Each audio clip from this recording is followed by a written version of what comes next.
One.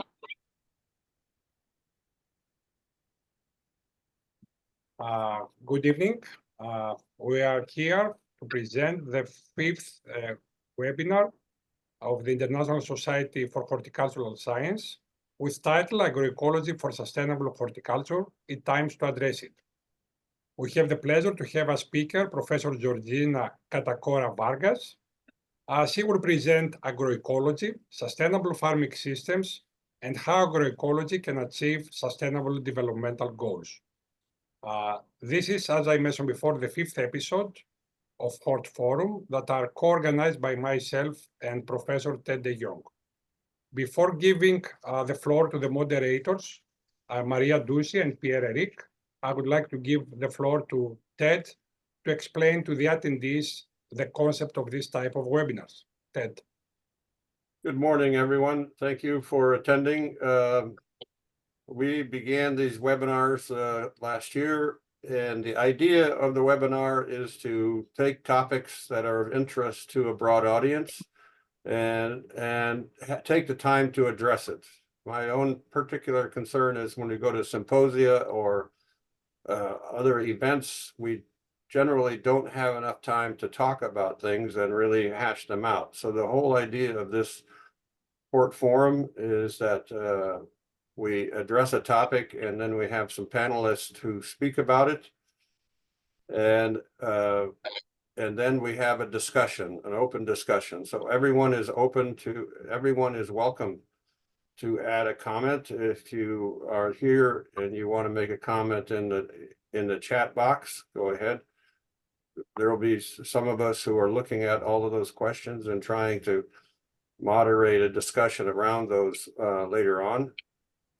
But first we'll have the speaker. So again, thank you very much, everyone. We have the topic on agroecology, which is important for all of us in ISHS. And I want to thank especially all of the panelists and the main speakers for being willing to address it today. So thank you very much. Go ahead, George. Yeah, I would like here to highlight that we have been highly encouraged by Francois Lorenz, the president of ISHS, to have a webinar on this topic. So Francois, you can give a brief talk and introduction. No, I don't want to take your time. As Ted said, it's a very important topic right now in Europe, but also in different parts of the world. There are some misunderstanding, I guess, on the definition, on agroecology, and on the consequence. So I think, and so it's a very important topic, as Ted said, very important topic for us to think about it, to know how the best way to implement better horticulture. So I'm very glad, and I would like to thank very much all these distinguished people who will speak. And yes, let's listen to them and then let's interact. And thanks particularly to George, to Ted, and also the two co-conveners of this event, Maria Claudia and Pierre. Thank you very much. Okay, Maria and Pierre, the floor is yours. Thanks. Thank you very much. Well, hello to everybody.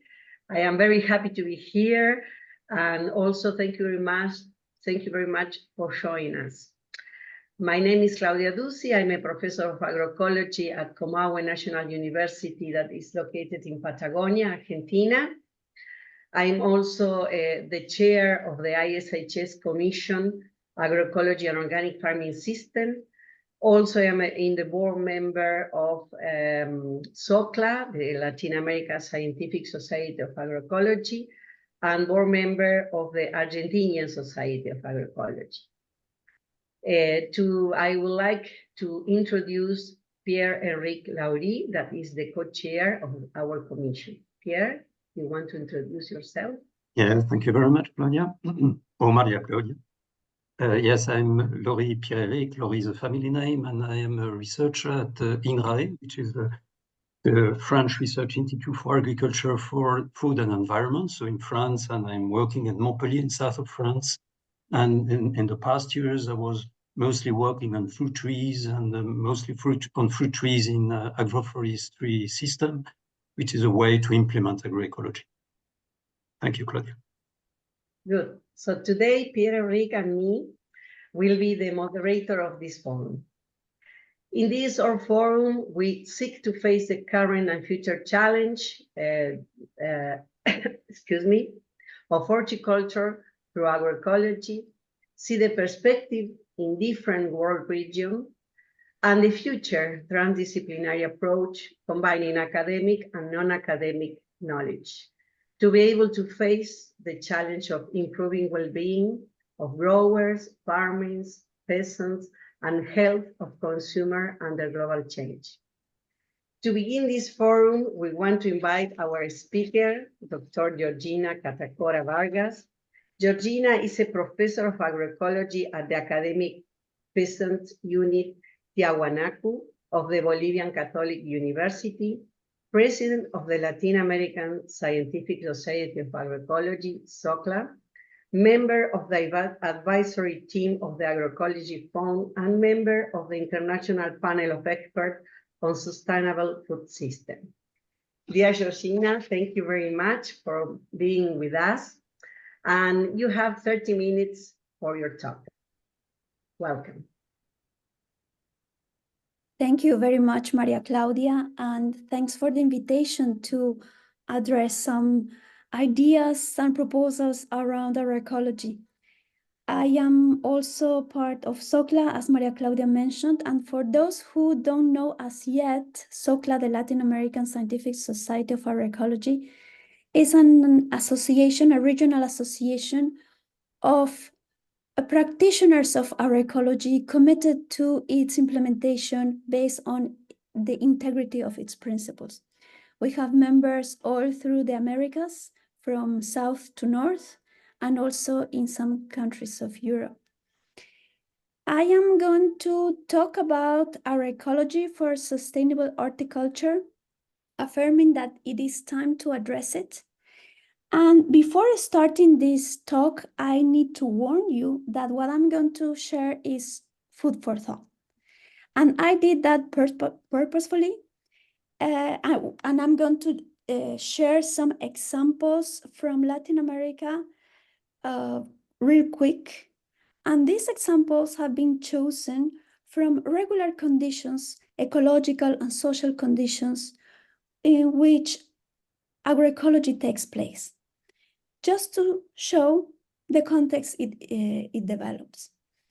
So to start, and when we are saying, well, agroecology for sustainable horticulture, it is time to address it, a first question that comes is why?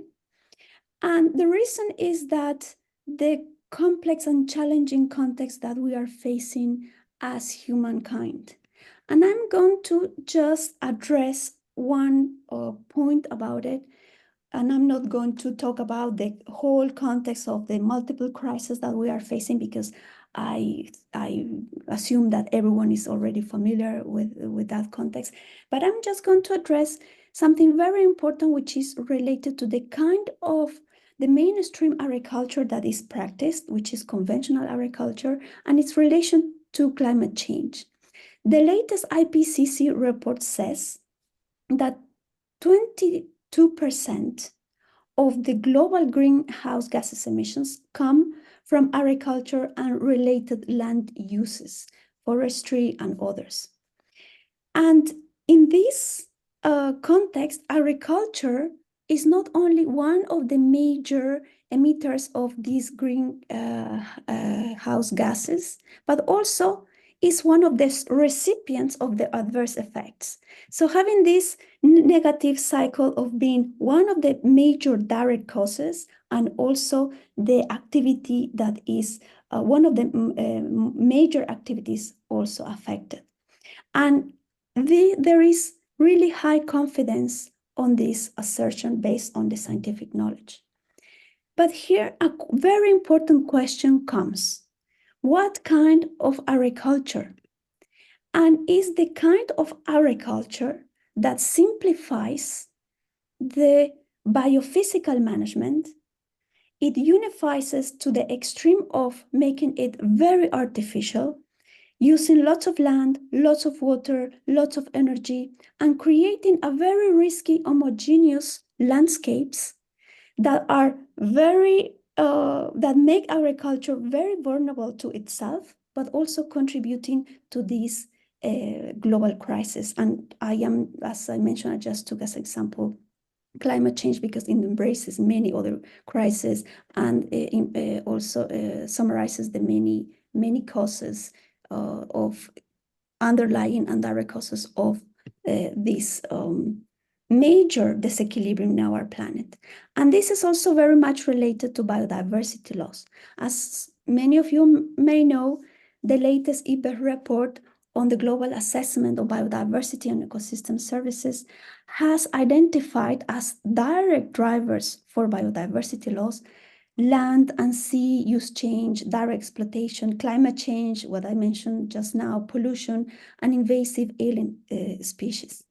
And conventional agriculture in its different forms, from small scale, large scale, but particularly large scale, and highly industrialized with high use of particularly external synthetic inputs, is one of the major contributors to these 5 main drivers of biodiversity loss. And this has extreme and deep implications. And the context is very complex because here we have, currently we have, and this is data from the latest IPCC report, and the data that they are providing is to 2017, but it's still very representative of the current context. And part of the context is, yes, effectively, we are increasing yields, is the line 2, and also the production capacity represented by the total number of livestock. But this is happening at a very important ecological burden represented by the increase in demand of water, but a very, very high demand and use of synthetic inputs like synthetic inorganic nitrogen-based fertilizers, which is line 1. And while this kind of agricultural patterns is happening, population is increasing, meaning demand of food is increasing, but also the nutrition-related imbalances, those chronic imbalances are increasing too. Here we have line 4 that says prevalence of underweight decreasing. Here I need to say this is pre-pandemia, so the numbers actually are increasing. And to make the context even more complex, the population where the degradation of land, areas that are experiencing desertification is increasing. So what just these graphs and numbers are telling us is that we have, yes, it's evident that we have an increase in demand of food, that is happening at a very important ecological expense. And those who are being affected by degradation by different sources, including conventional agriculture, are located in very fragile areas. So here we have a very complex socio-ecological scenario. And this kind of complex situations, which represent multiple crises, also require solutions, in this case, production systems or agricultural, or if you want, horticultural production systems that are multifunctional in terms of benefits, and that multifunctionality is urgent. And when we talk about multifunctionality of benefits, we are not talking about production only or monetary income, but the integrity of having ecological, economic, sociocultural, and political benefits. And those are the dimensions of the principles that agroecology embraces. So because of that, and I'm just saying, just dropping some ideas, agroecology for sustainable horticulture is very important, and it is time to address it. But there is a question. And the question is, does agroecology actually work? And for that, real quick, for the ones who are with us in this session, I would like to ask you to real quick go to this Menti question, to enter Menti, enter this code, and answer to this question. What do you think? It will be, I think, very interesting to know what do you think if agroecology actually work, and there you will see some options. I'm going to stop here just to share another screen while you respond. Just give me a second.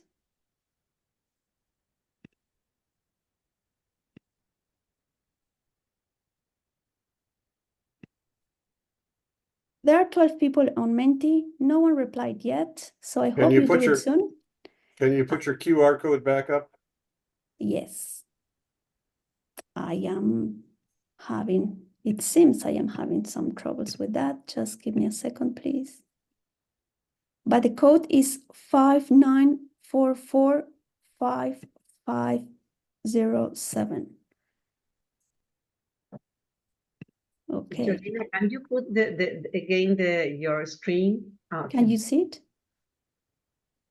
With the number? We see it, yes. Okay. So thanks for answering. There are 18 people who replied. I'm going to wait a few more seconds. And the options is that's for you to answer if agroecology actually works. You can say, I don't know. You can feel free to say no. This is completely anonymous. No one will know what you are answering. Maybe, partially, and yes. So thanks for your replies. Let's have a few more seconds because people are answering. Okay. I'm going to stop here.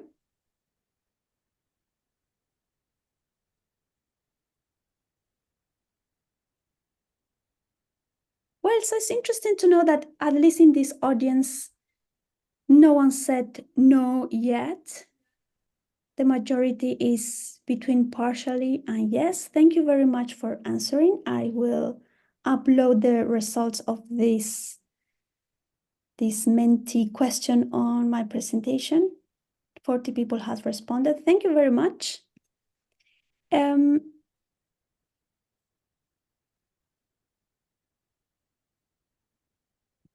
With that, I would like to go back to my presentation. And well, I think the real quick results that we got, most of the people have doubts and say, yes, perhaps agroecology has the capacity to resolve production and food issues. Others think that partially, and others think that yes. And here I have to make a confession, just for the sake of transparency. I am those who really think that agroecology actually works. If I would fill in that Menti questionnaire, I would click on yes. And I am lucky enough, and that's why, yes, my answer is yes, agroecology actually works. And I am lucky enough because also the latest IPCC report says that solutions to adapt and mitigate climate change, among the different options that we have, there are the agroecological and ecosystem-based adaptation practices. Sorry, this is not the latest IPCC report, but it's the Climate Change and Land that it was issued in 2020. And here it's very important to highlight that there is high confidence, high scientific confidence to assert that agroecology and ecosystem-based adaptations, and this is a very crucial term, ecosystem-based, meaning biodiversity in different scales and management systems, have the capacity to adapt and mitigate climate change. But now the very latest IPCC report also says that yes, agroecology has this potential, and there is lots of documented information for specific context, sectors, and regions. And agroecology based on principles and practices. This is very important because that's what agroecology is based on principles and also together with other approaches that work with natural processes, not against. So why agroecology work? And here the very crucial answer is it is because it designs and manages biodiverse systems. That's the strength of agroecology. That is its main attribute, and it's very important to emphasize on this because agroecology, and you may have heard it before from many sources, is not input substitution. And actually input substitution, or assume agroecology as that, is part of this technical cooptation discourse that is doing so much damage, not only to agroecology, but most importantly to farmers who are practicing agroecology. So agroecology is biodiversity and is managing biodiversity through time and space with different multiple functional species. So how does it look like? And here I'm going to real quick share some examples with the bias of bringing in most of the examples from my country, from Bolivia. And I'm going to go through different scales. And I would like to just take into account that agroecology has the capacity to adapt to different scales from the very, very macro, like this example, 12 square meters, that provides and complements the vegetables that the families need in an area which is in La Paz, the main city in Bolivia, very hectic, highly polluted, no land except in this spot in the middle of town, which recently, based on a research, it was found that is the most biodiverse area in the whole city of La Paz, and where people not only produce vegetables for self-consumption and for sharing, but also, and we are doing a research, and that is a place for therapeutical relief. So it's not only production, but also for creating healthy environments. And that's why in this scale, for this specific context, agroecology actually works. This is another example, 8 square meters, organoponic production in Colombia, managed by women. And this system, it works? Yes, it works because it adapts to the very small scale area that women have. It adapts to the time that they have to manage agriculture and to follow up in productive activities besides the care activities that they are responsible for social, so they are socially responsible for that. Of course, these systems requires investment, a little of energy, but it provides an alternative for women to produce per month 50 fish that they can consume, and the excedent the surplus they can sell. Another example, 21 square meters in the this is above 3,500 meters over sea level. Here there is a lot of water stress, but in the middle of the very highland Andes, there are these agroecological family oases that they produce between 20-25 species. They are they complement, no, they don't more than complement, they provide the vegetables, most of the vegetables that families need, families from 4 to 6 members, and they also have a surplus that contribute to economy, monetary economy, but also help to relieve the burden of providing food and also the burden to have some cash for daily expenses. Another example, 30 square meters in an indigenous area, 30 square meters of a biodiverse system where this woman in particular and her family can have the major source of vitamins through these vegetables, and also sharing with the community and sometimes selling to have, in this case, exercise a bit and contribute to their food sovereignty. Another example, 2,800 square meters is an agroecological agroforestry system. Here the main crop are apples, but here there are more than 40 different edible species without considering the wild species. Each tree produces 15 kilos of apples, high demand, and the expenses that managing this plot has right now, not considering the investment cost, but the managing operational expenses, is only 1/3 of what it is produced in terms of income, so it's highly profitable. Another example, 8,000 square meters. And this is a particularly interesting example because here are produced only, talking about vegetables, 34 species. It provides the income to a family of 4. This is the income of the family. There is no another one. It has also a weekly income of $1,000. And for farmers, that's in the South, that's very interesting. And this family, they are landless peasants. So they also pay the rent of the land, and they have agroecology helps them to have an interesting source of income that sustain themselves. A larger area, 3.5 hectares. This particular experience has almost 50 different species, and since 2012 has a net income, a saving that ranges from $5,000 to $10,000 per year. This is just to put some examples, economic examples of the capacity of production that it has. This is another example, 245 hectares. To those who think that agroecology is only for very, very minor and marginal production systems, in this system that is very commercial, it focuses in Colombian national markets, export markets. Since they started to transition to agroecology, now they are fully agroecological, their profit has increased 3 times. And this is another system that perhaps Maria Claudia knows very well because it comes from Argentina. 650 hectares is an agroecological silvopastoral system.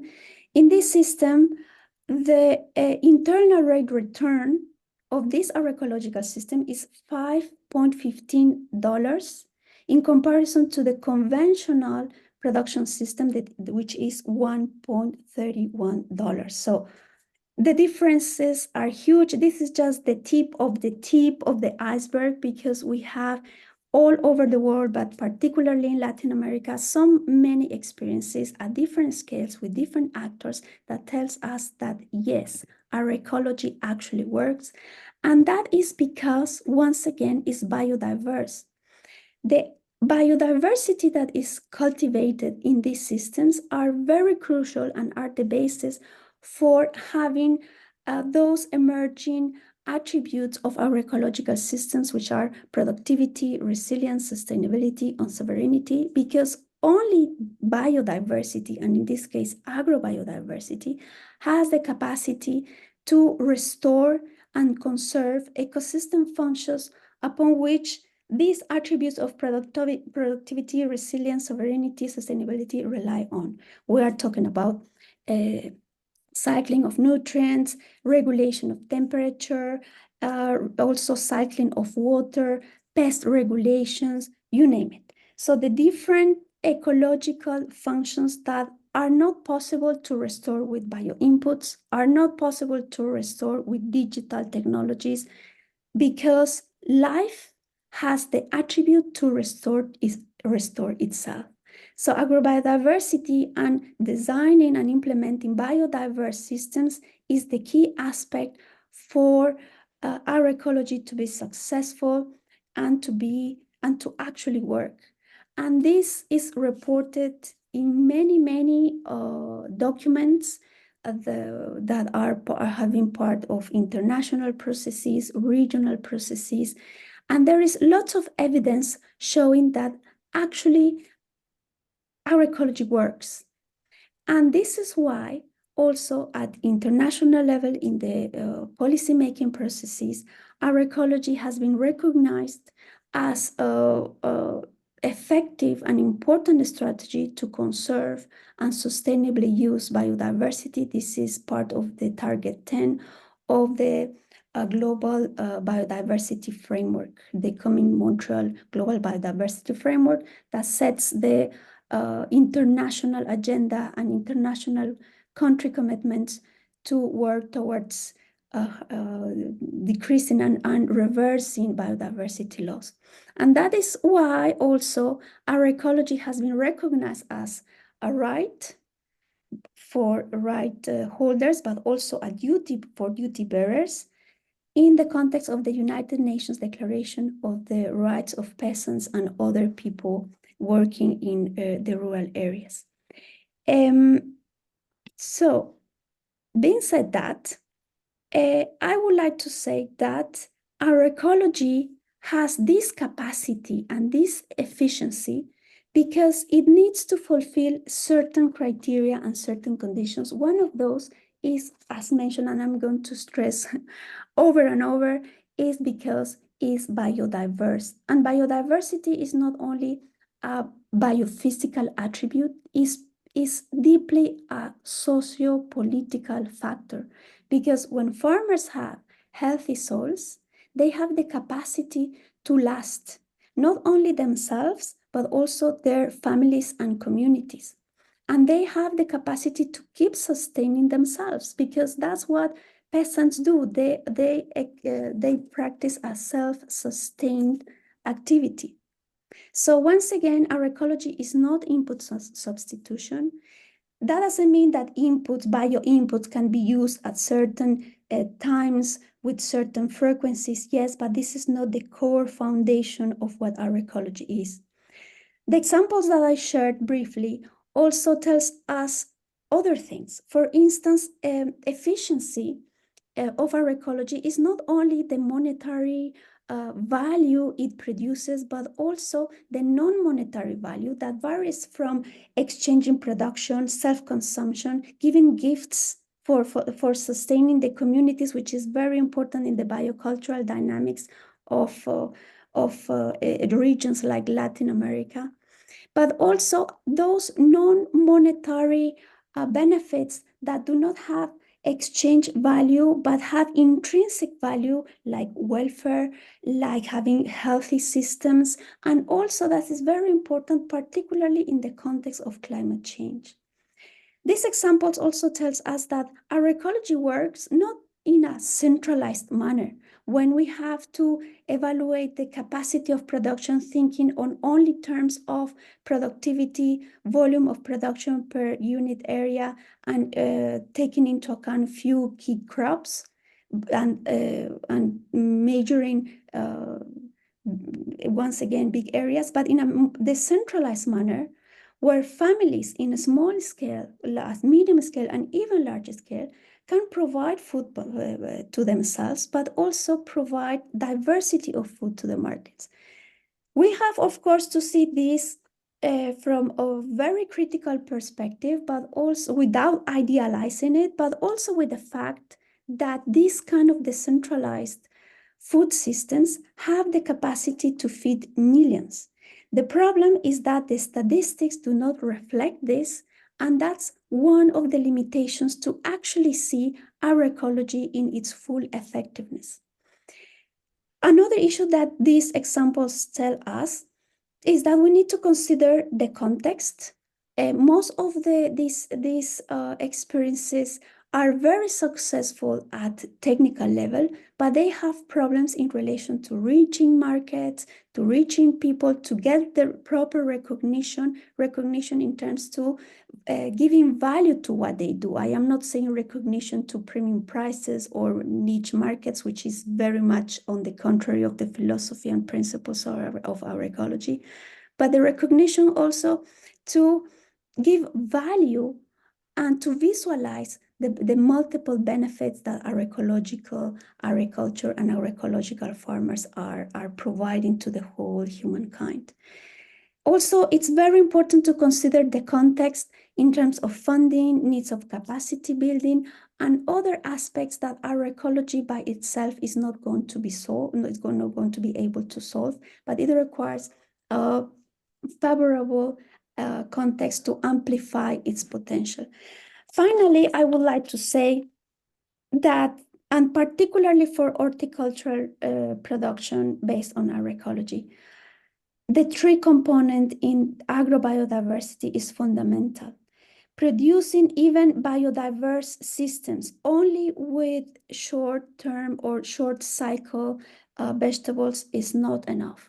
Particularly in the climate change context, we need the tree component. Trees are particularly important to restore the ecosystem functions I talked about before, and it's very crucial to restore their climate resilience, the socio-ecological resilience in the system.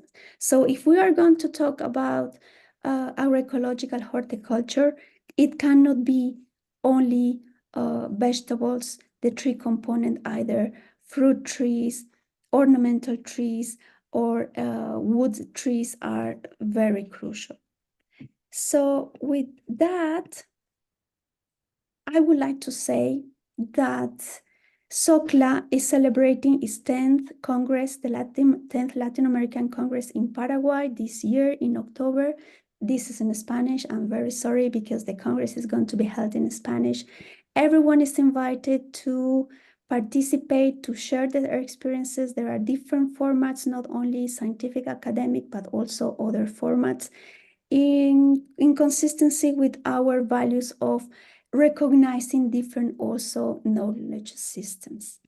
So with that, I would like to say thank you very much for listening. And as warned you at the beginning of the presentation, this was just some highlights to provoke the discussion and also food for thought, because yes, once again, based on what the territories are telling us, the experiences that peasants are implementing the territories, yes, agroecology actually works. It just needs to be implemented in the right way and have the proper support context. Thank you very much. Thank you very much, Georgina. Very nice. Thank you. And we want to tell the audience that after the talks by the speaker and the panelists, there will be a space for questions and comments. You can send your written questions with an indication of who it is addressed to. You can write down in the queue and I place here. Yes, here. Thank you, Maria. Yes, so now we will proceed with our invited panelists, and each one will have 5 minutes to present his ideas. And I would like to welcome Dr. Adolfo Rosati from Italy. Adolfo, can you introduce yourself and present some main aspects you would like to discuss, to engage the debate, please? Thank you, Eric. Yes, my name is Adolfo Rosati. I am from CREA, the Council for Research in Agriculture in Italy. And I work in ecophysiology, and recently I applied this study of the ecophysiology of the relationship between trees and crops in agroforestry. I mostly work on olives, and I try to develop olive systems that produce more than one thing.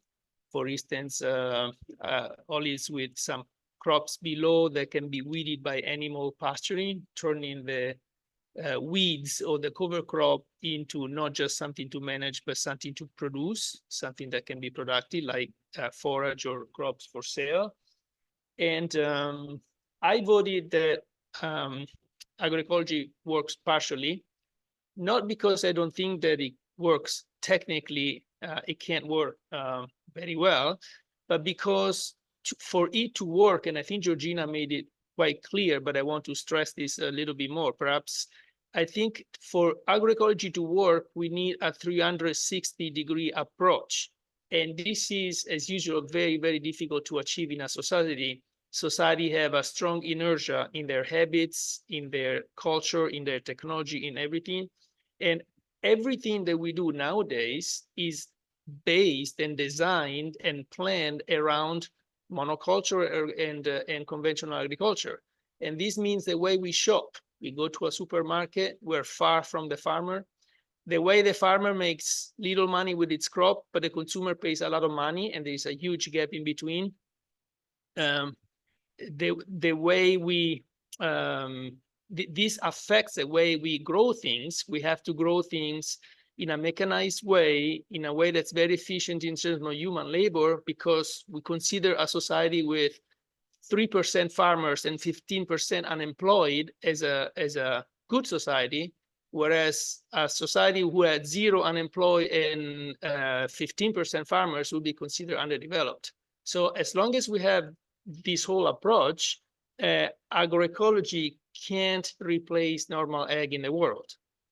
For this to happen, and to happen to a reasonable extent, we need to redesign the whole society around the fact that we grow food in a different way. Everybody eats, so this affects everybody. And we've seen example that, for Georgina presented example of agroecology that worked, but they were talking about sustaining a family of 6. If you consider how much money an entrepreneur who is a farmer in the United States probably makes, that would not be achievable probably in the same way. We would have to design agroecology on a much larger scale, and to do this again, people cannot just live concentrated in a city and go to a supermarket and buy produce that's been in the shelves for 12 months. That just doesn't work. So that's, I think the main obstacle is not a technical obstacle, but is the need for redesign agriculture around a different approach to it. And I had another main point. Oh yes, like agroecology definitely works better than conventional agriculture if you start from a poor depleted soil with no external inputs. Then agroecology is the only solution. Otherwise, you call that marginal land and you abandon it in regular time conventional agriculture. And as the world population grows, perhaps we can't keep abandoning the certified or certified or marginal land. We have to go back and use them to produce some food. And agroecology is probably a better approach to do it. And one last point I wanted to stress is that agroecology is not against technology or against research. In fact, I would argue the contrary, that we came to conventional agriculture because it was easier in a simplified system to do research and to apply technology. Agroecology is a complex system. Georgina spoke of diversity as the essential, quintessential key element of agroecology is diversity. And to manage a diverse system, you need more research and more technology possibly that can be applied towards sustainability, of course. So if we need to reduce the impact, we need to design agriculture with lower inputs. And if we want to do this, then agroecology clearly has a role. But to do this, we have to redesign a lot of things. And this will have to take time. We will have to change the mentality, the approach, the market, the way we live, what we consider ethical and everything else in our society for that to happen. So that's why it's going to take a long time. Thank you very much, Adolfo. Thank you for your thoughts. And now it's time to introduce Dr. Timothy Bowles from the United States. Tim, if you want to introduce yourself. Yeah, thank you. And thank you to Georgina, our organizers. This has been a great conversation. I am Tim Bowles. I'm a faculty member at the University of California, Berkeley. I'm a soil ecologist, but also do a lot of interdisciplinary work, mainly here in California. I'll say California and where I come from is a place of many contradictions. Here at UC Berkeley, where I'm based, we have both the history of Miguel Altieri, a pioneer in agroecology, one of the founders of SOCLA, but also Jennifer Doudna, the Nobel Prize winner for her work on CRISPR-Cas9, and Berkeley being one of the birthplaces of biotechnology. So even here at my own campus, we have these contradictions in California and agriculture. This is one of the most industrialized, intensive agricultural regions in the world. Many people call it a polyculture of monocultures. We grow hundreds of different crops, mostly horticultural crops, but most often in chemically dependent monocultures. So this is where I'm coming from. This is how I think about where and how can agroecology flourish. And I think Georgina laid it out really nicely that agroecology has tremendous potential. There's abundant evidence that agroecology has tremendous potential to address the climate crisis that we face, that it can be economically beneficial for farmers, removing them from cycles of debt, a whole host of possibilities. But we can't pretend that it's easy.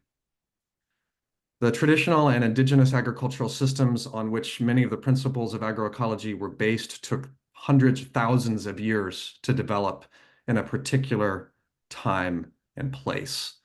And these, I think we can agree in the question of does agroecology actually work, that the broad principles of agroecology, of biodiversity, of synergies, et cetera, they work because they're based on solid ecological understanding of agroecosystems and the observation of traditional and indigenous agricultural systems that sustained for many, many years.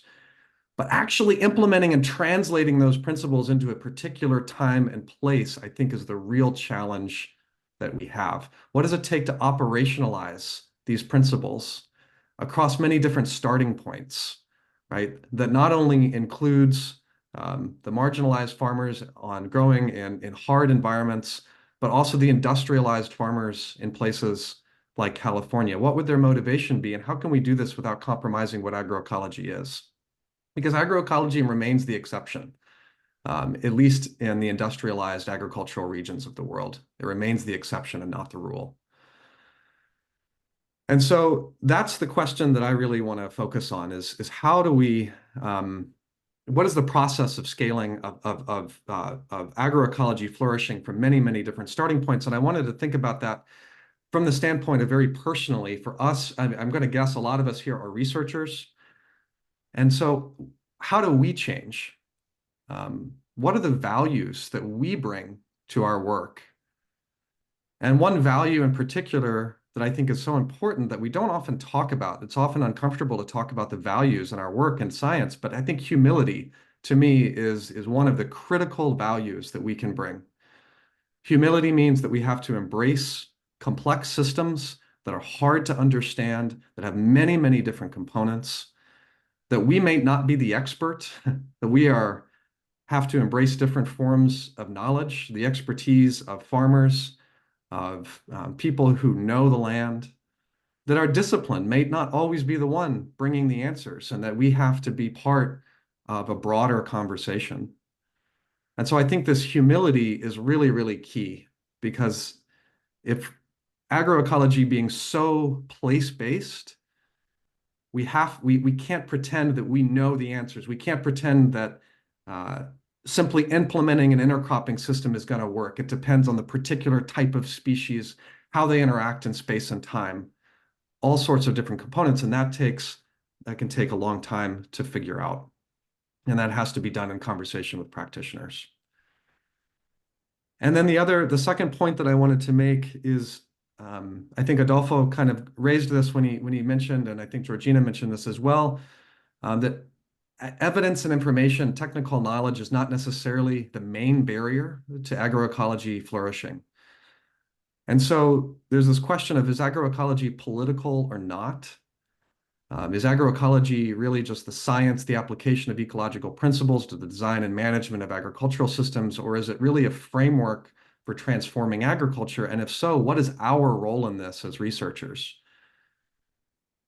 And I would argue that we are all political all the time. Even if we pretend to be apolitical, that's a political decision because it comes from our place of privilege to say, well, I'm not going to be political. I'm not going to engage in this. That's a political act. The questions that we choose to answer or not answer is a political decision. But engaging in the politics of agroecology does not mean our science is biased. We can bring rigor and transparency to the science that we do and to address important questions that are driven by practitioners' needs, but also engaging in the policy needs. I think I have just maybe one more minute here. So here in the United States, for instance, we have a federal crop insurance policy that is an important safety net for farmers, but also is a huge barrier to diversification because farmers are protected mostly from climate extremes, weather extremes.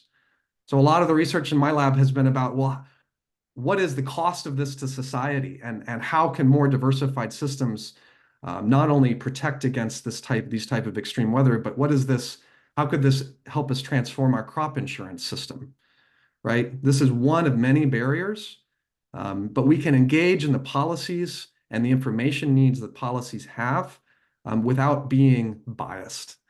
And so I think I'll stop there. And those 2 points around just sort of how we approach this as researchers, I think, is something for us to really think about.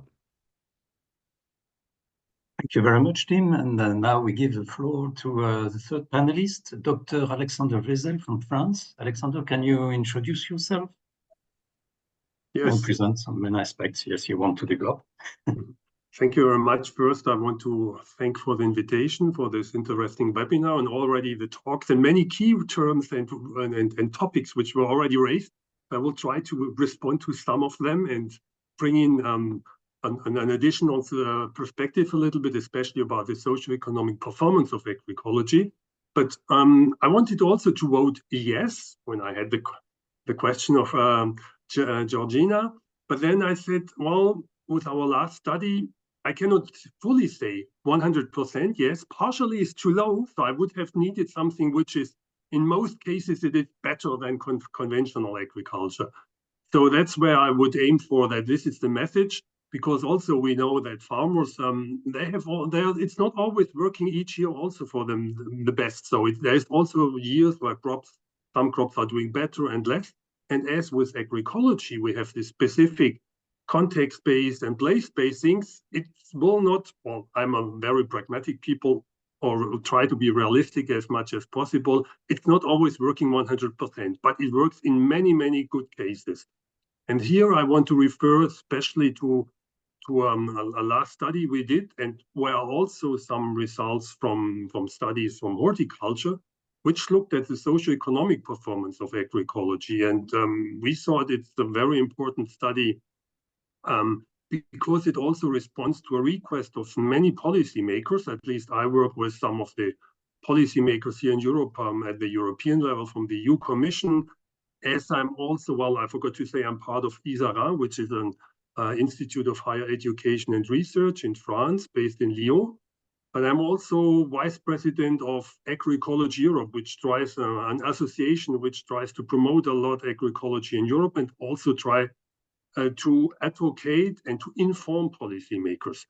And a very good message we found out, and that's pure research, now coming back to the research part, in looking at over 13,000 papers in the world and finding out, is there evidence for socioeconomic performance or good outcomes for agroecology, we found only few studies which really could measure this. So there are only 80 papers inside there are several studies sometimes, and most of them come from the global south, if we want to call it like this. Only few things are happening in Europe or in North America. And the big majority is positive outcomes, whatever metrics we look at. And there are different metrics which come from labor availability, income, cross margins, credit, access to credit, and whatever. And either in the social capital or in the human capital or in the financial capital. So the overall 70% was positive or equal to conventional agricultural use or practices regarding different of these metrics. So the very positive ones were mainly on income, revenue, efficiency and productivity. But there were also 30% of outcomes which were negative. And then what are the negative ones? There are always something which works not wonderful as we want. But the negative ones, and there are many which are related to some work in horticulture, which showed the major negative outcomes were related to labor availability. You can see it as negative, but you can also say if we need more labor, it's also positive because we can employ more people and let more people work.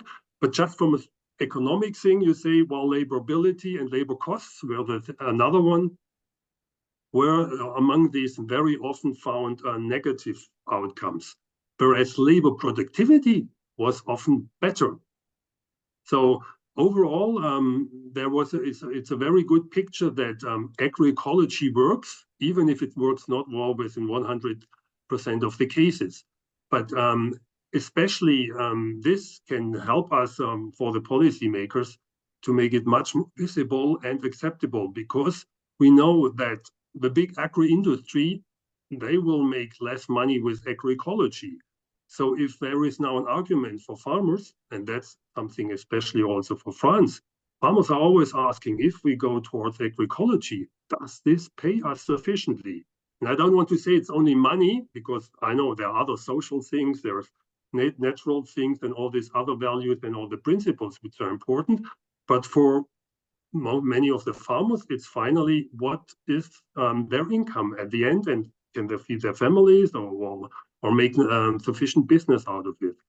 And this gives us, for the first time, I think, a very good indication that agroecology works.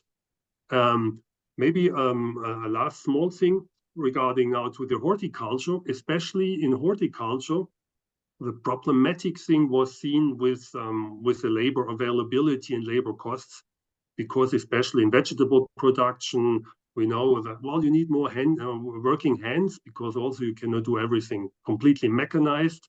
And this was maybe the major constraint, but there were also good outcomes when they had more diverse productions, more intercropping, or combined with agroforestry system. The yields were high or the same, and income and revenues were better than conventional ones. So one message for me is that we also should more take outwards, and it's not coming from me, it's coming from a farmer saying the same in Europe, and or somebody from a farmer organization and saying, in fact, agroecology is modern, is innovative. Conventional agriculture is old-fashioned because we are doing bad things there. And so we can do much better if we're going even more for agroecology. Thanks for this, that I have the opportunity to share here some of my ideas. Thank you very much, Alexander. Thank you for your thoughts. And now it's time to introduce to Dr. Paulo Petersen. Paulo, if you want to introduce yourself, you're welcome. Thank you so much, Maria Claudia. Thank you for the invitation to be here, and congratulations for the initiative. I'm Paulo Petersen from Brazil. I'm from the National Alliance of Agroecology and from the National Brazilian Association on Agroecology. And thank you, Georgina, for your concise and dense intervention. Brilliant, as you always do. I would like to discuss your comments and those of my previous colleagues, adding some more aspects to our debate here. Firstly, I want to start from the understanding that agroecology must be understood as a guiding paradigm for structural and functional transformation in agri-food systems. So the economic and social viability of agroecology cannot be explained only by the production pole. In other words, it's not just a technical production issue. The viability of agroecology as a social project is also related to transformation in processing, distribution, and consumption stages of agri-food systems. So we need to pay attention to the flaws that link production to consumption. These flaws determine what is produced and how. It also determines what is consumed and how. So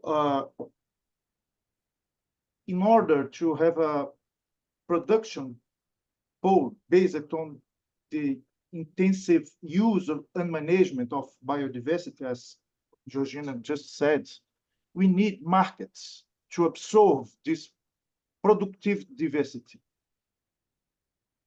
Agricultural markets are the main vectors for productive specialization and the biological monotony of agricultural landscapes. So these market flaws are not an element of nature. They are social construction. Therefore, they are subject to power relations. So food markets must be understood as a political arena, and agri-food markets are increasingly controlled by a few global corporations. So I need, if you want to, we need to, if you want to discuss about viability of agroecology, we need to understand in a broader sense and the structural conditions to how to promote agroecology as a social project. More and more, food is treated as a commodity, like any other, and not as a human right. So agricultural markets, we need to transform agricultural markets if we want agroecology in socio-economic terms can be viable. So these dominant and hegemonic markets, they work based on economies of scale. Its economic efficiency is based on specialized production. And we need markets that organize with economies of scope, of economies of synergy, or diversity. So we need other indicators to analyze economic viability. Because the indicators adopted to analyze agricultural economic viability are subject to the bias, productivist bias, and the economic of scale. So the dominant economic approach is part of the problem. This is essential for the public legitimation of the agribusiness way of organizing production and consumption systems. They ride the ecological and social costs. So we need to focus on economics of food systems if you want to promote agroecology. Societies are organized according to the values that define them. We need to expand the scope of economic indicators. We need to, like Georgina said, we need to consider monetary values, but also non-monetary flaws, because the non-monetary flaws are very important to the work of this food system function. So, in the sense, I think we need to stress the aspect of how markets are organized and the reconstruction of territorial markets, in my point of view, is an indispensable condition for upscaling agroecology.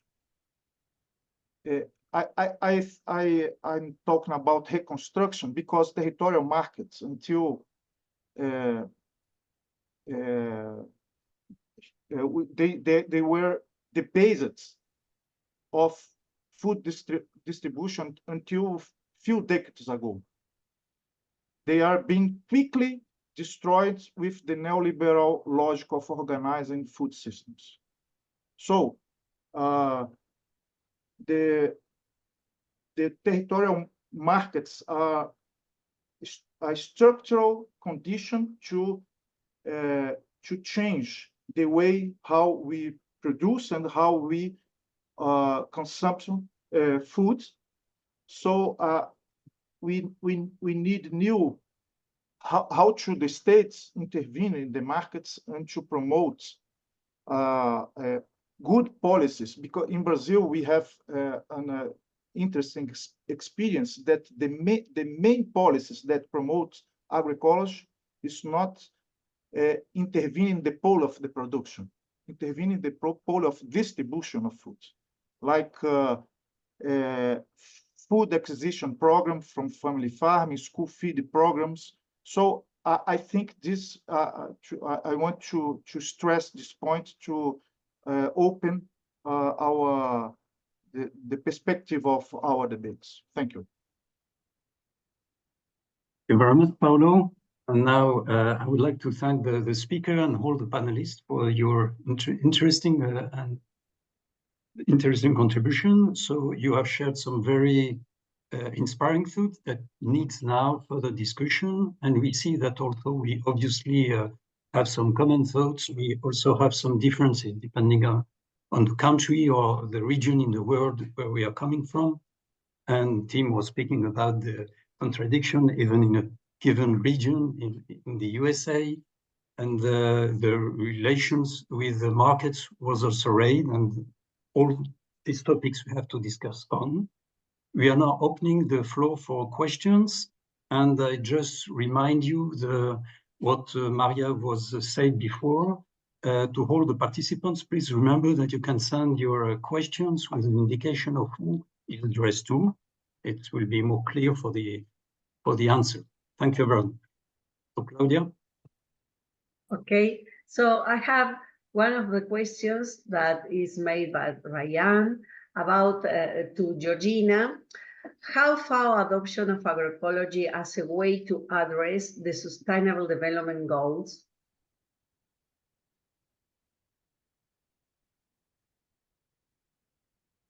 Thanks, Maria Claudia. So the question, just to be sure, is how FAO is adopting agroecology, right? Well, that's a very interesting debate because first of all, I would like to provide some context. Like few years ago, agroecology didn't have the impulse that it has now.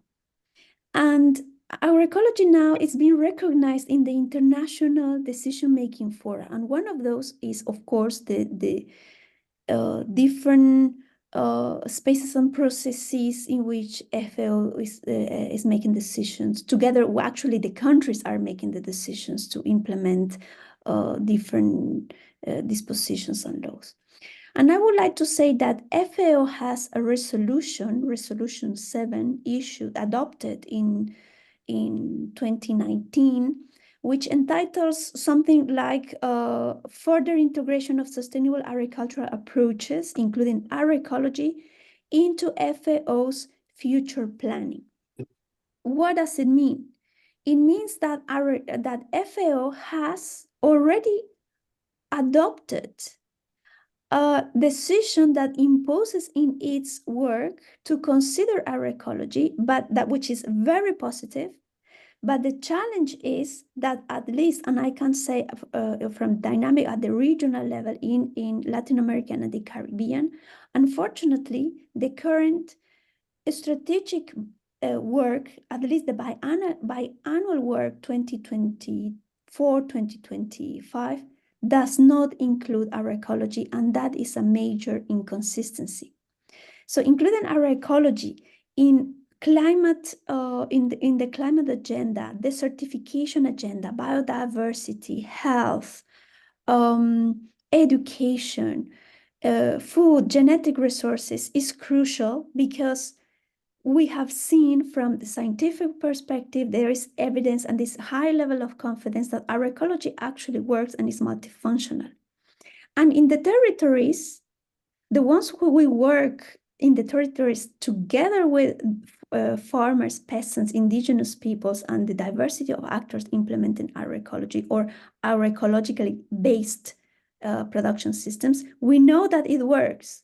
And it, as mentioned by other panelists, it has different starting points, it has different challenges, it has different processes, but also it has different benefits which are integrated differently in the family units and in the community. So we are talking about diverse ways to implement our ecology. That is not fully integrated in FAO strategic plan and working plan yet. And that is because countries that are members are not integrating it yet. And countries, the ones who are doing different processes in our ecology, they are focusing only or mostly on bio-input production or control of our ecology, either third-party certification or participatory guarantee systems. That's not enough. That's actually very dangerous.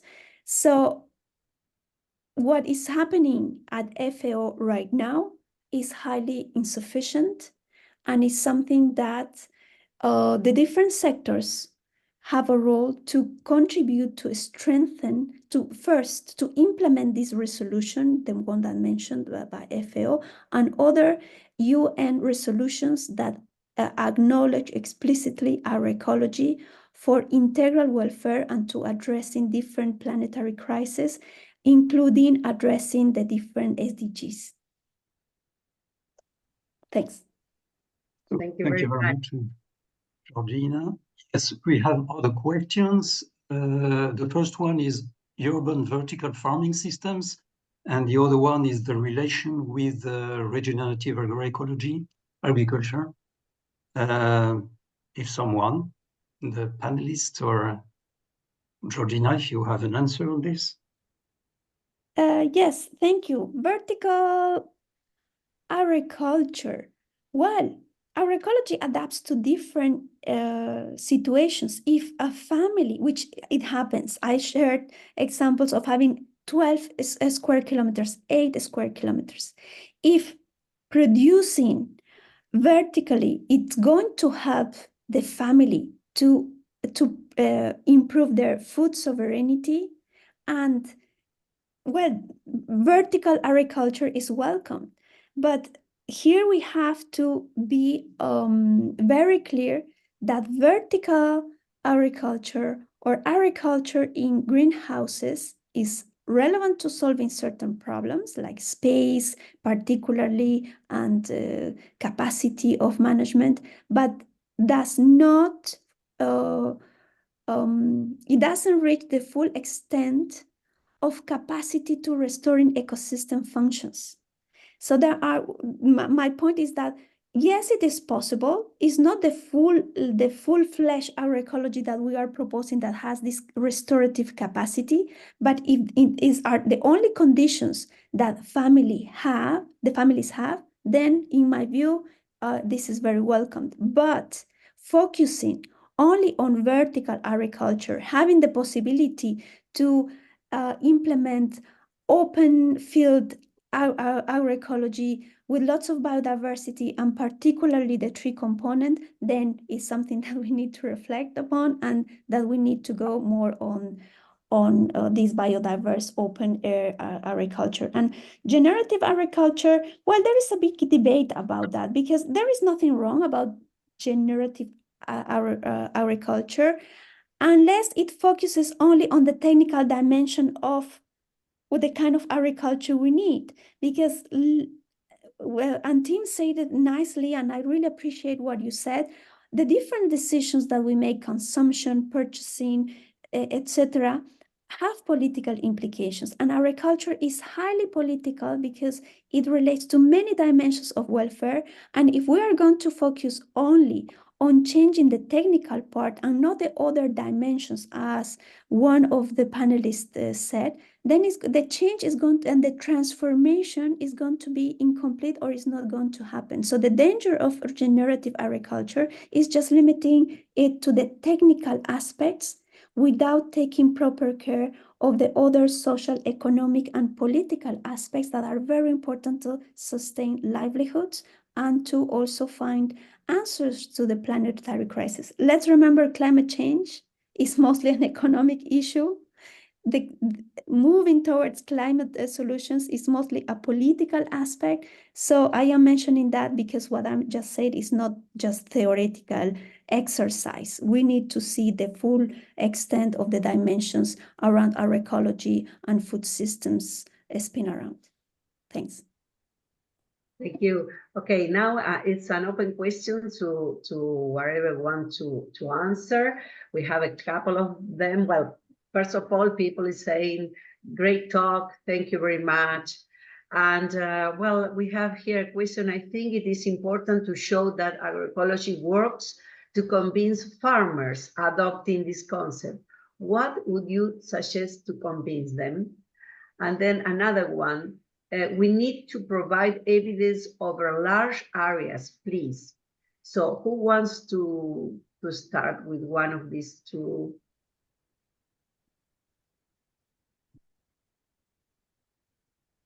I can say one word about convincing farmers. We don't need to convince farmers. They need to spontaneously see the results. So what we can do is spend way more effort to study, as we said, 360 degrees around this problem,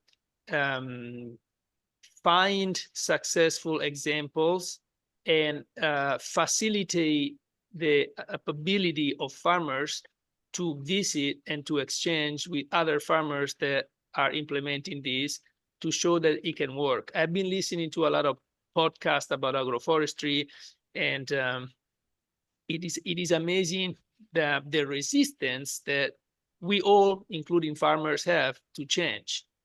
So when you spend a lifetime believing in certain principles, obviously you're not going to jump into something new, especially if your hair is white.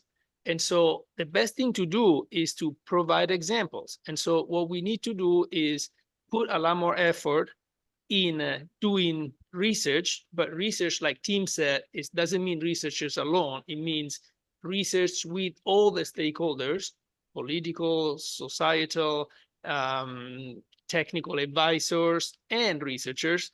All together, we need to spend way more energy, and therefore society needs to invest more money into studying successful examples. And then you start by pilots with successful examples, and the farmers will actually be the main drivers of this change, because it is, first of all, their own benefit if this works, if they save money, if they don't have to buy inputs, if they don't pollute themselves with chemicals, but they need to see some example. And so I think the best way to address this is to invest more in finding things that work, and then creating pilots that can be visited, and providing farmers with the ability to visit. Farmers are really, really busy. So they need motivation and sometimes financial help to be able to step out their field and go visit. Like, the Savannah Institute, when a farmer hosts one of their pilots, they pay the farmer for their time to go speak to other farmers, because the farmer can't take off his time to go speak to other farmers. But if he has implemented something that works, he needs to be paid and go and tell the other farmers, like a researcher is paid to go and tell other farmers what the results are. So we need to invest in this direction so that we can foster a faster exchange. And again, technology in this case is precious, because technology allows us to do this today. It allows us to do podcasts. It allows us to do YouTube video that we can see, and allows us to communicate immediately with a large audience anywhere in the world. Many old farmers sometimes have difficulties with this technology, so maybe we can help them in this respect too. But there is a great interest of young people towards farming again, and so they can easily use the technology. So we need a better effort to allow them to be part of this innovation, and learn from each other before even before learning from research and science, and then it will more likely pick up by itself. Okay, Alexander and then Ted. Yeah, thanks. Well, when I was raising my hand, then I didn't know that some of the things will be also said now by Adolfo already, because he continued to speak about very well about the farmers. So there are really already excellent examples of farmers which use agroecology without calling it agroecology often, because, well, who knows all these terms worldwide if you ask the different farmers. And it's also, so these success stories are not so visible. So that could be an important part of research to make them much more visible, accessible. And of course, we want to monitor and assess them also a little bit to have scientific proof. And also the examples of success stories can be even problematic sometimes for some farmers, because then you see a farmer which has a super diverse farm, using no-till, have agroforestry and everything, and another farmer would say, oh, all this I will never manage. So it's important, I think, also to showcases where these step-by-step things had been changed by farmers, because it takes time. I was just reading about, well, one paper this afternoon why I was coming to this. It sometimes takes years and years, and farmers also doing it step by step. So if we can show these examples and show to well, from farmers to other farmers, that it's a gradual process also. And we should not remember when we started, well, not we, my grandmothers and fathers and whatever, the Green Revolution thing, it was also not implemented at this time within 2 years. It took also many, many years. And now I think we have to give a move back over years, that we go back towards more a better type of farming with agroecology. And this leads me to the one question which was on the large scale. Yes, the large scale is a difficult question.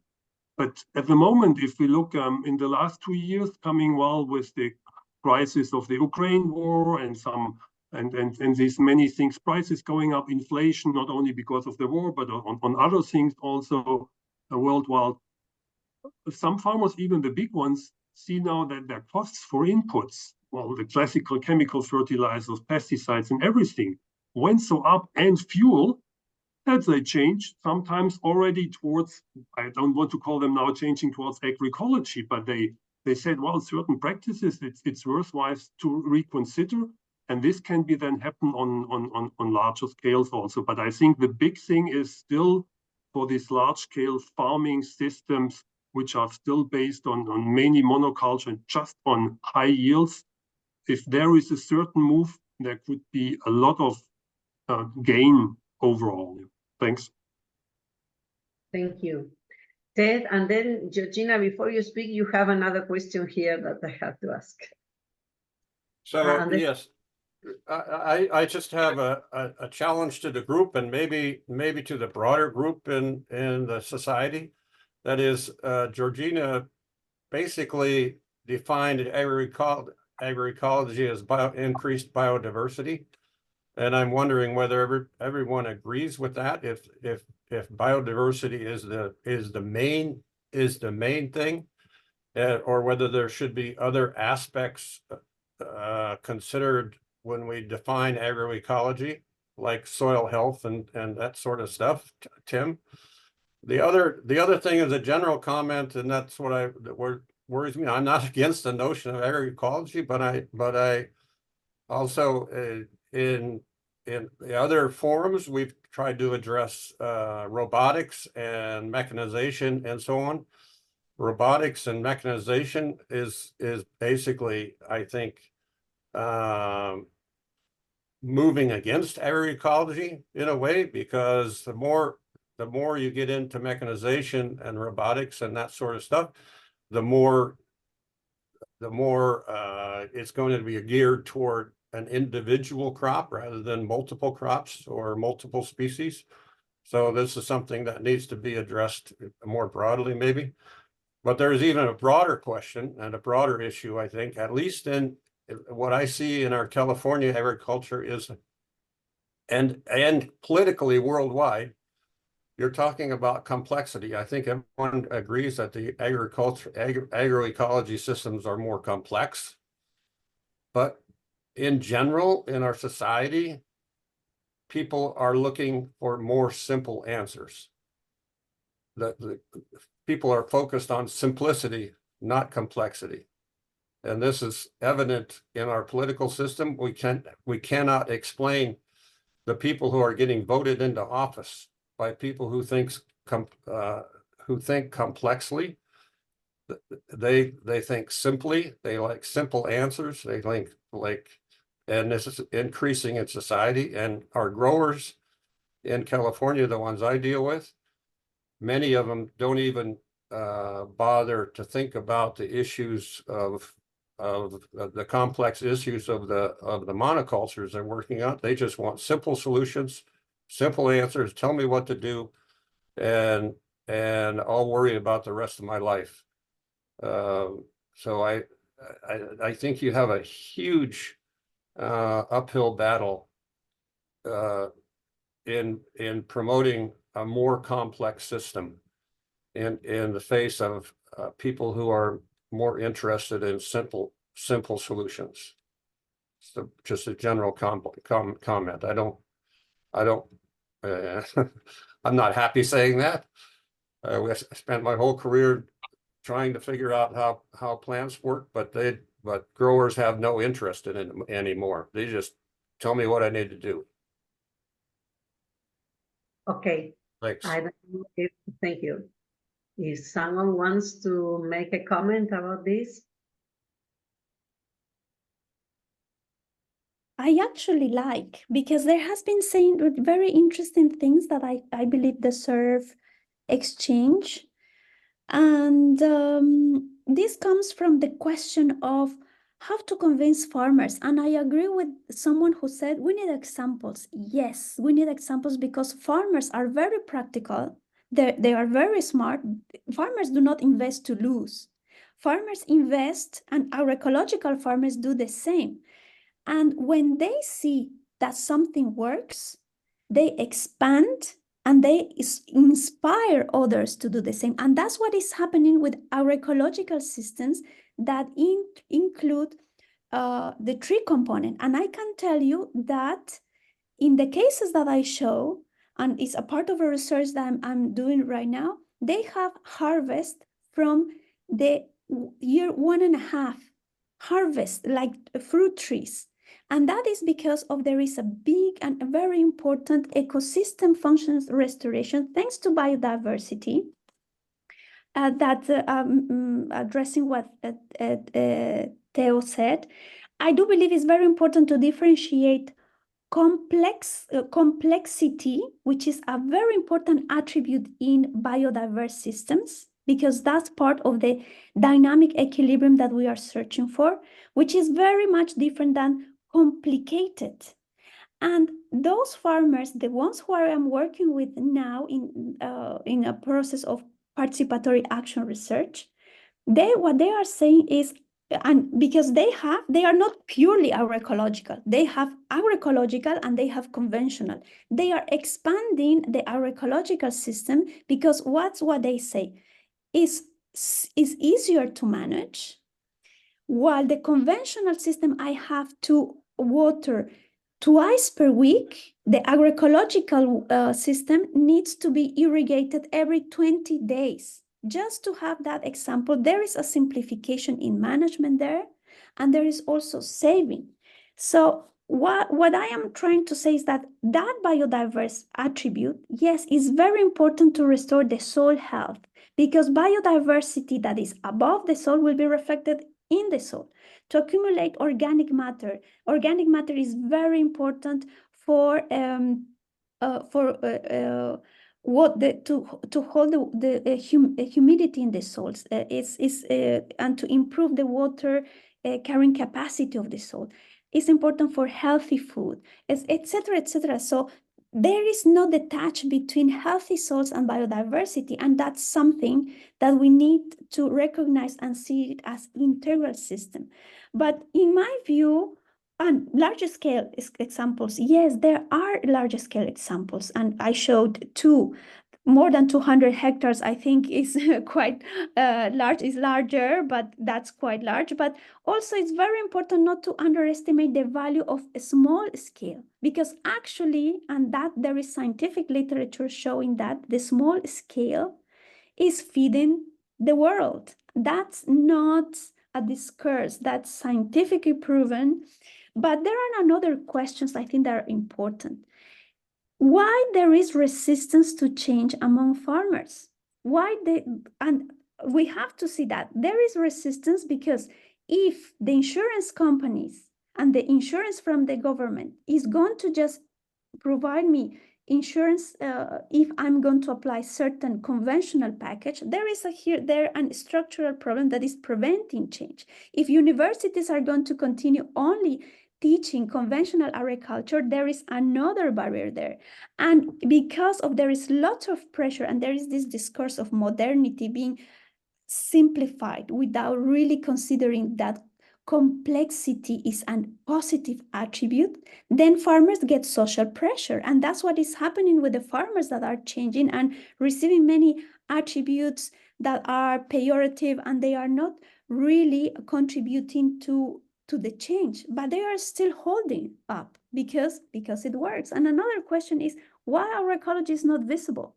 So those are also questions that we need to reflect, because in the answers will be also the very important inputs and indications on the path that we could contribute from the different sectors where we are. Some of us, we are policymakers, some of us are civil society organizations, others we are scholars. So calling up what Tim was saying, this humility to work together and to recognize that farmers know a lot, and having that partnership, researchers and farmers, to do, for instance, participatory action research, we can find answers that are very useful and practical for farmers to transform the systems that they are implemented, and also to contribute to provide insights to policy-making processes, because from there comes these insurance aspects, education aspects, and all market issues, and all these structural elements that I mentioned that build a context that actually prevent and impose barriers to transform food agriculture and food systems towards agroecology. Thanks, Claudia. Thank you. So we continue. Another question: if agroecology encompasses more factors than just production, how can we evaluate these other contributions of agroecology, such as biodiversity, culture, and public health? And one question from Abdul to Paulo: how can they support small farming community in agroecology system because they have limited sources? How can the support can be done, I think? Yes, we can link this question with the previous one. I think I don't believe that we can convince farmers individually. This is not an individual question or decision. This is a collective question. We need to talk about how to build an other institutional environments, because people take their individual decision based on the institutional environment they live. So this institutional environment is totally in support of industrial agriculture. So I think it's not enough to promote or to launch some public policies in order to promote agroecology and keep or follow with the subsidies and the tax rules, the hidden costs of industrial agriculture. So we need to reverse the benefits. If we build another institutional environment, we can promote the individually people can convince themselves that agroecology perspective can make sense for them. So I think this is the first question, and the link with the second questions. In Brazil, we have experience in large scale with how to promote agroecology for small farmers and poor farmers. People lives during generation in a very, very strong condition of poorest, and in a agroecological perspective, we can introduce some elements like how to collect rainwater to drink.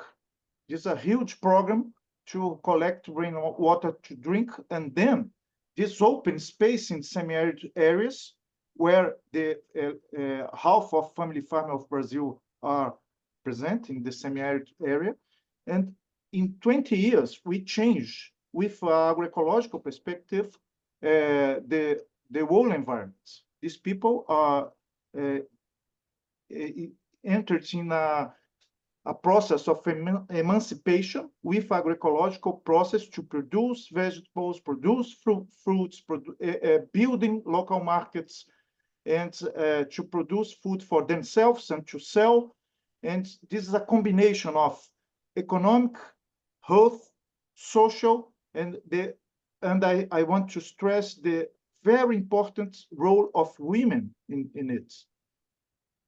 And we need to talk, because women, they in family farming, they work with another economic perspective. They are a perspective to produce and reproduce themselves, reproduce their lives, reproduce the ecosystem functions, so reproduce the seeds. So I think for peasant farming, agroecology fits very well immediately. But we need good institutional environment and good public policies to promote. And we have an excellent example here in Brazil in this sense.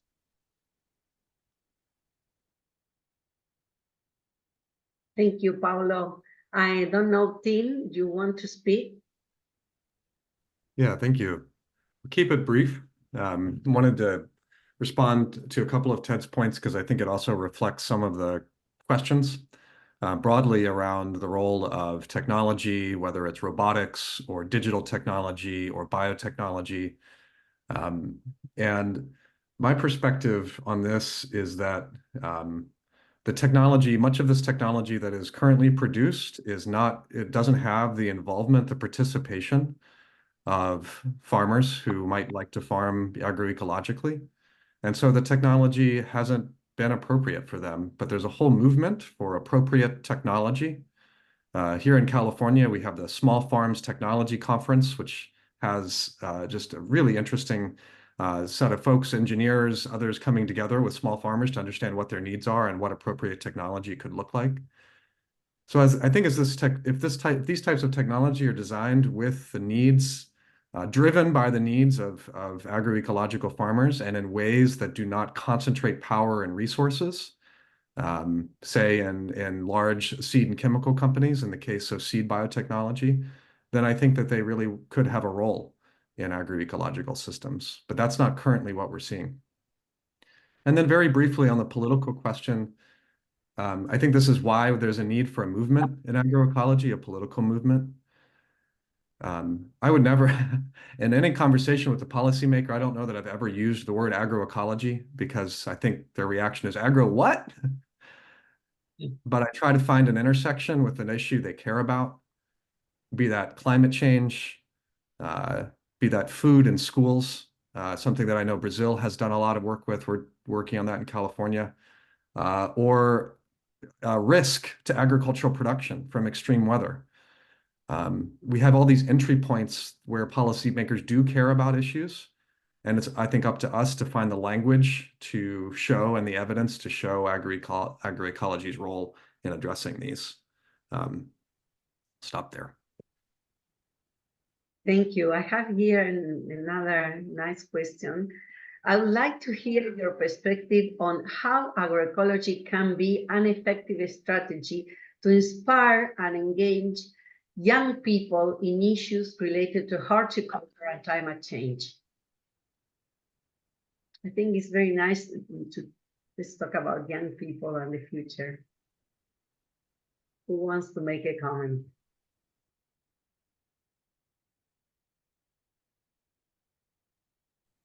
Perhaps I can start. And the few ideas that I am going to share, I would like to say that comes from the reflection with the youth affiliated to SOCLA. Because the youth, and here I would like to make a very important, something that I believe is important, and I also learned from youth is, let's start recognizing that youth is not only the future, youth is the present. And as present, they have all the rights to have a fulfilling and dignifying life and possibilities. And the creation of those contexts is not only the responsibility of the youth to find it, but also the ones who have the adults and have the possibility to contribute to create it. And this has to be now, or even better, yesterday, because the problems that we are inheriting to even my generation, I am an adult person, but perhaps not that old. Even my generation is inheriting the delayed decisions of early warnings in relation to climate, to environment, food, etc. So also we need to take responsibility for creating those conditions for youth to strive and to go towards the path that they want. Well, this is one thing. We also need to change discourse, the discourse of underestimating or neglecting the possibility to youth, like youth is lazy, youth is so rebels, youth don't want. Yes, youth want. They want an important portion of youth. They are very much engaged with issues that bring them hope and the vision of a present and fulfilling present and future. So what we have to do, let's talk with youth first.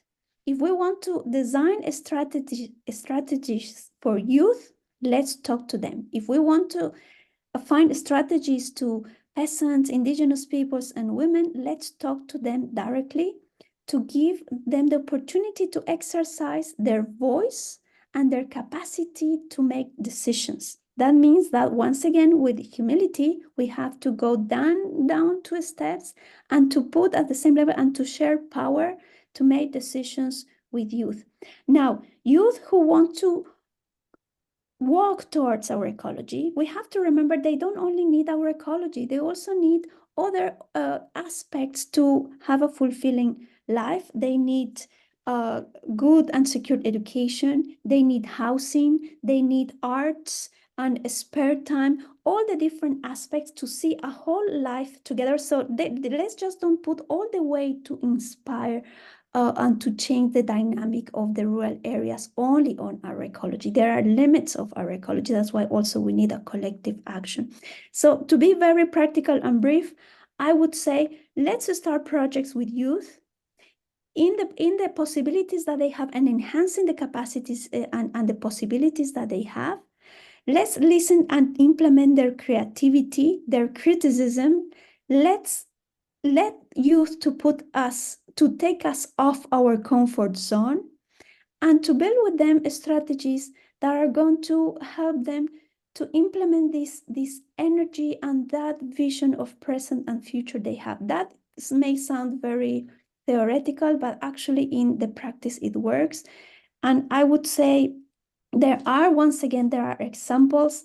I am participating in a participatory action research process, intergenerational process, where adults close to 70 years old are participating with young people as 25, 26, and having this intergenerational dialogue and giving youth the opportunity to learn, but also to decide, is a good motivation for them to engage and to keep in our ecological path.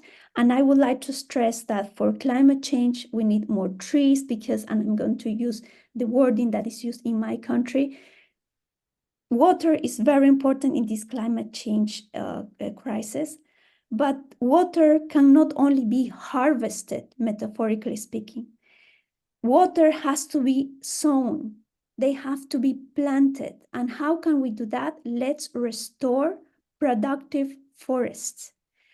Productive forest means agroforestry systems, silvopastoral systems, and you'd have lots of potential there because we'll be able to restore the soil health and the whole from there the whole healthy food systems for them once again to keep envisioning their futures.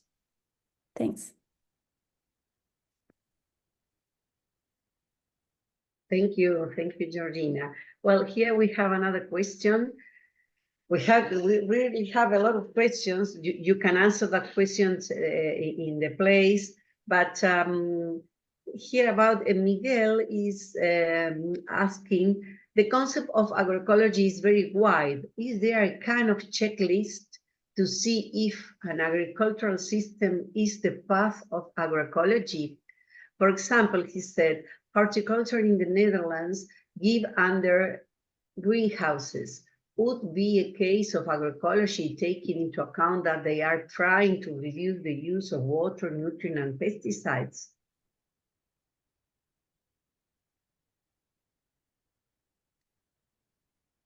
I don't know if someone wants, well, there are many questions, but if someone wants to make a shortened answer so we can. I can try because, well, I think it's difficult to say what is an agroecological farm, for example. There's still no clear definition. We would not find an agreement today, probably, if we try to do it, or even with us, among the group, which is very favorable for agroecology.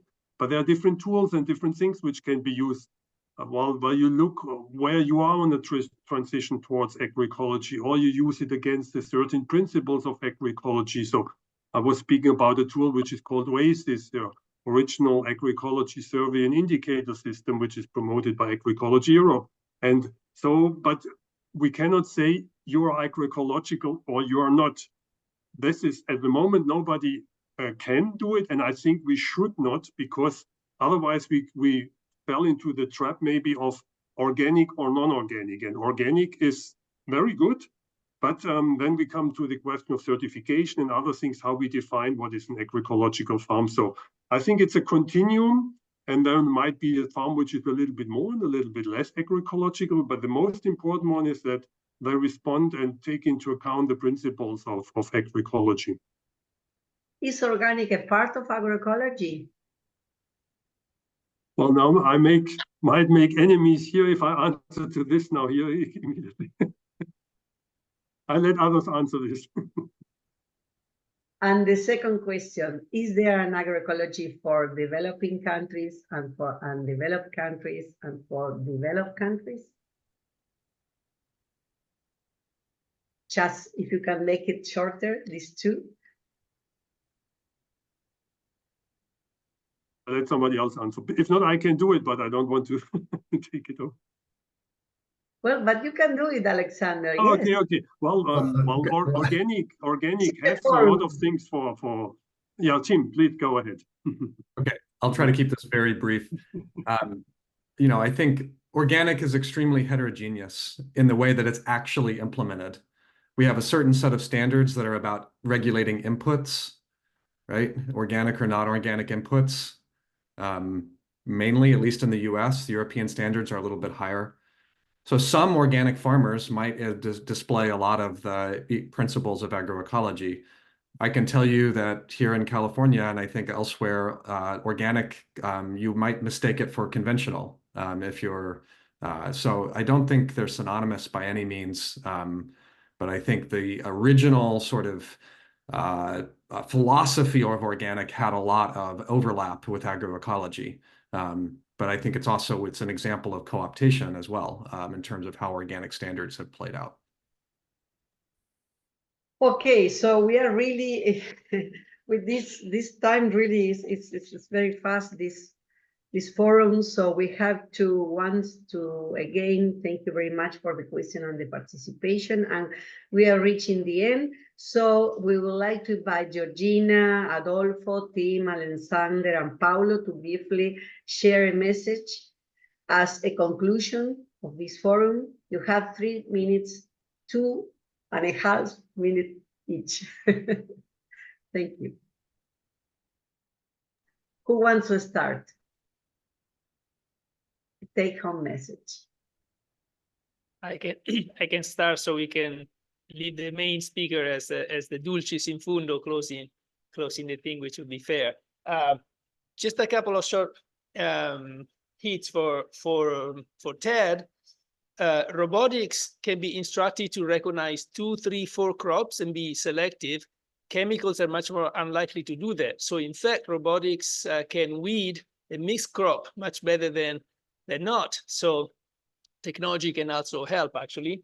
In terms of farmers simplifying their farm, oh, well, yes, you're right. They like a technician to go and tell them when to spray and what, and so they can think about their life. But every other businesses in the world got more complicated.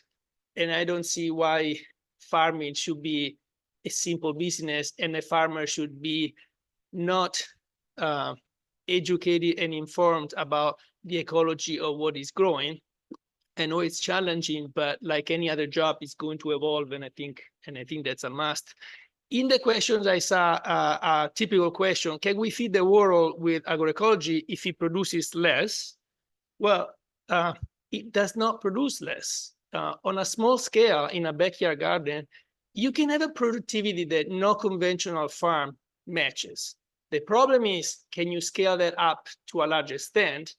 And to some extent, I think you can. Imagine, Ted, in an almond orchard in California. For 6 months of the year, this monoculture intercepts no light for photosynthesis. 6 months a year, you could be producing something else on the same hectare of land. You could double your output, but you don't because it's complicated. So, of course, you can have 25 crops on a 100-hectare farm mixed together, like in a backyard. But there's a lot you can do on a hectare on a large scale that would increase your production by growing more things. And instead of one, just using ecophysiology, use that light in the winter. That will produce a lot more biomass, which we can eat or pasture or whatever. And so I totally don't think that agroecology would not be able to feed the world. I think that applying agroecology is a challenge for all the reasons we said before.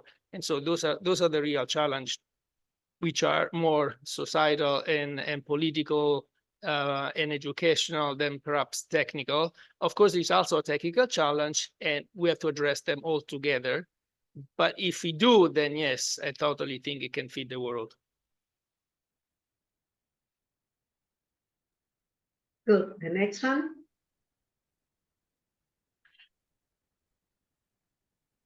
Two minutes. All right, I'll be brief. Well, thank you all for this excellent discussion. I think we are so lucky and privileged to be working in agroecology because we will never run out of questions or challenges. We have many lifetimes of work cut out for us. You know, for me, I don't have answers. I have lots of questions. I have questions about how do we bounce from the very place-based, participatory, and applied work that we need to create with farmers new agroecological systems in each of our locations, to where do we stop in terms of the types of intersecting changes that have to happen. A lot of questions have come up about the socioeconomics of agriculture. In how do farmers make a living with agroecology? How do farmers make a living doing agriculture? Period. In a lot of the world. In the US, half of farmers have net zero income from their farming operations. So we need to think creatively and beyond our comfort zones. Universal basic income for farmers. Health insurance for farmers in a place like the US. Where do we stop in terms of the types of intersecting changes that need to happen? These are questions that I'm posing that I struggle with.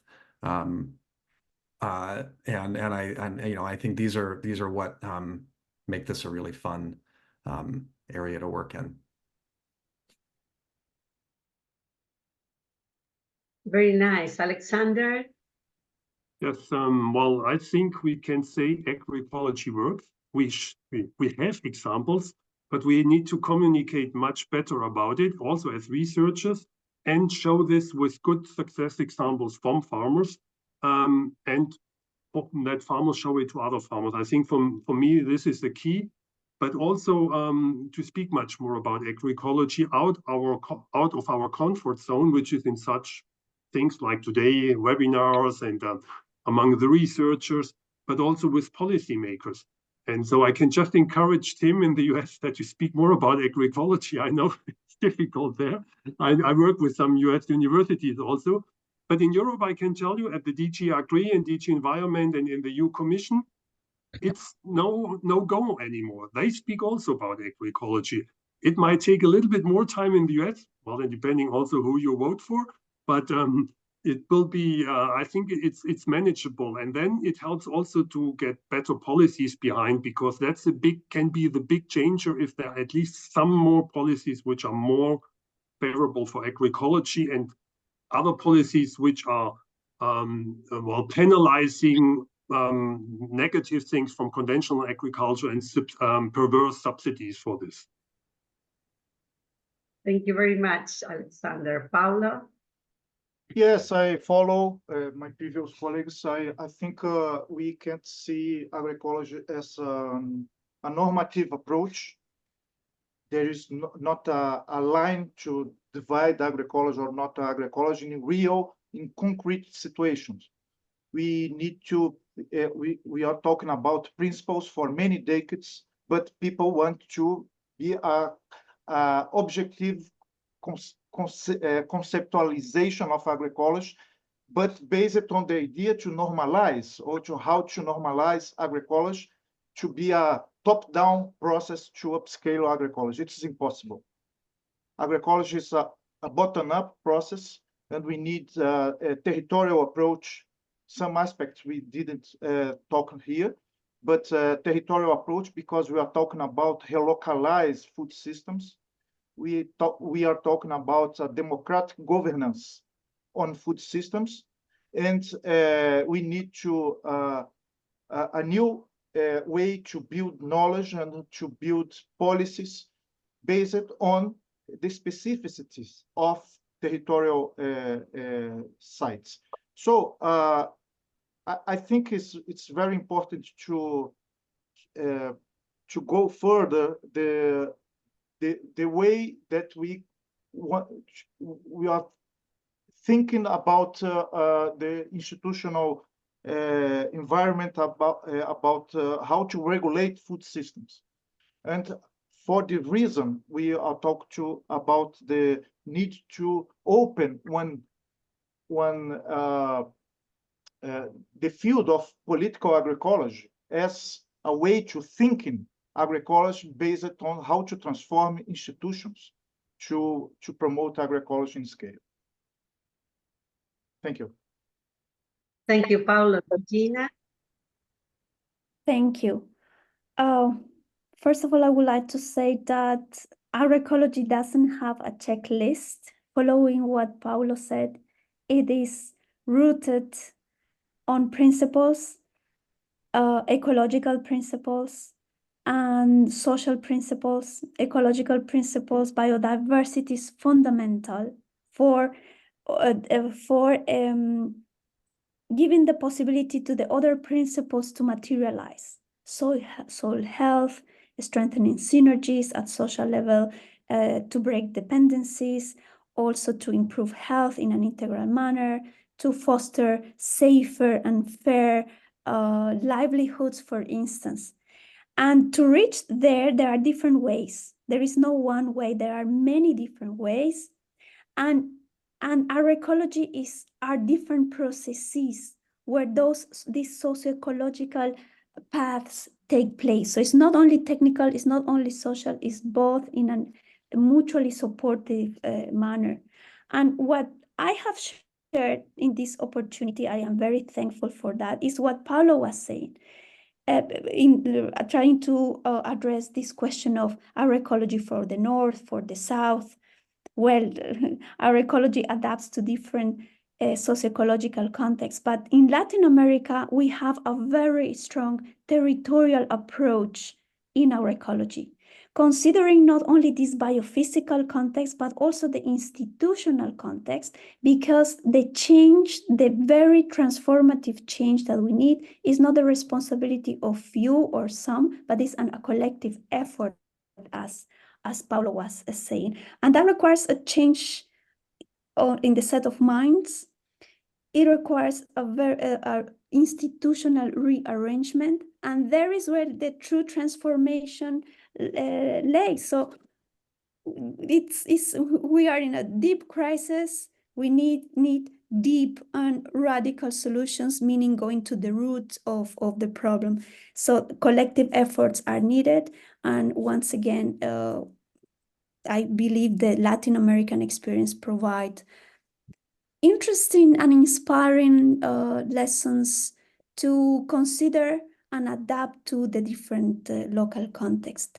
And with that, I would like to thank the opportunity to share some ideas. I feel very privileged for that. Thanks to the fellow panelists, because also was very interesting to listen to them, also to learn from them in this short period of time.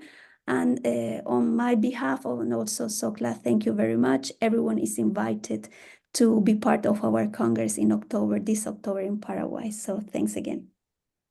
Excellent, Georgina. Thank you very much. I have to say some words. Excuse me, Georgios.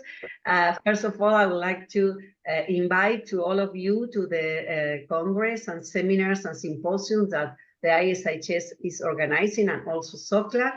And I think all the talk that we shared today were of great inspiration to continue working for agroecology, and we are able to observe all the work that remains to be done.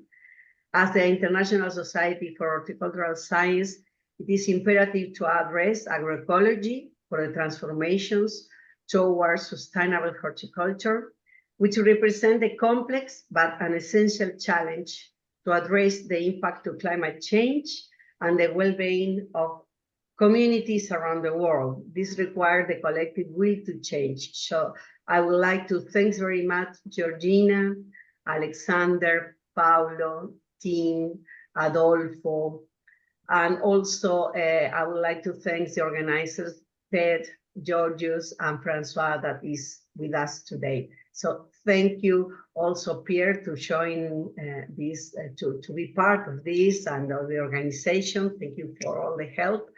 And well, see you in the next forum. So Francois, if you want to speak.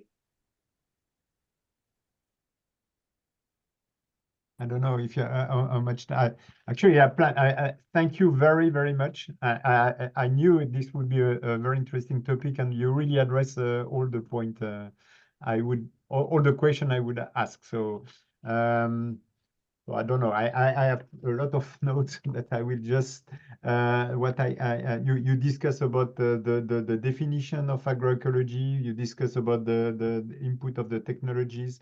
But what also we see here in Europe is the complexity of that, and I not fully agree with Georgina. Complexity also means sometimes complicate, but I don't agree also with Ted that it's not because it's complex, or it's not because people want simple thing that we can't address complex point, because the world is complex, the planet is complex, and everything is complex. So it's another way. Anyway, so because it's complex, I think it's our duty to address it. And so we are, ISHS is very wide society covering all kind of science and things. So what I understood, or I knew actually, but you confirm, is that agroecology is not, I would say, not really a problem, an agronomical problem. It's everything, political, socio-economical, and things like that. And really, so I will support we do something on agroecology. I don't know which way, and I would be happy if you panelists and Georgina, but also people of attending, those people who are interested and to carry on this discussion, to try to answer the question. We are happy to support that and to go in this way. So thank you very, very much, Georgina and all the panelists, and see you soon. Thank you also to Sokla, and I guess we have some interaction to do even more. Thank you very much. Thank you very much, everyone. This was a great episode. Congratulations to the moderators, Pierre, and Maria, also to the speaker for this excellent presentation. We have considerable number of attendees, nearly 500 people registered, and we have also a considerable number of position points for the questions. So the engagement of the audience was really more than what we were initially expecting. This presentation is being recorded, and all attendees will receive all of the necessary information and, of course, a PDF file of the presentation delivered by Georgina. Many thanks, and see you soon. Thanks to all. Thank you very much. To all. Thank you. Thank you. Thank you. Bye-bye.